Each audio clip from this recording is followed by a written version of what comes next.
নজর কাটাতে বিসমিল্লাহ বলে ফু দিতে হয়। হেমলতার মায়া লাগছে পদ্মজার ঘুম ভাঙাতে, তবুও আদুরি গলায় ডাকলেন, পদ্ম, এই পদ্ম। পদ্মজা চোখ খুলে মাকে দেখে দ্রুত উঠে বসে। যেদিন ঘুম থেকে উঠতে দেরি হয় সেদিনই হেমলতা ডেকে তুলেন। পদ্মজা অপরাধী কণ্ঠে প্রশ্ন করল, বেশি দেরি হয়ে গেছে আম্মা? সমস্যা নেই, মুখ ধুয়ে খেতে আয়। পদ্মজা দ্রুত কলপারে গিয়ে ব্রাশ করে মুখ ধৌত করে। হেমলতা শিক্ষকের মেয়ে, তাই তার মেধা নিয়ম নীতির প্রভাব বেশি। মেয়েদের শক্তপোক্ত নিয়মে রেখে বড় করেছেন। পদ্মজা রান্নাঘরে ঢুকে দেখলেও প্লেটে খাবার সাজানো। সে মৃদু হেসে প্লেট নিয়ে টেবিলে গিয়ে বসল। তখন হেমলতা আসেন।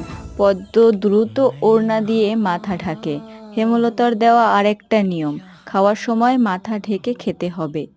পদ্মজা নিশ্চুপ থেকে শান্ত ভঙ্গিতে খেতে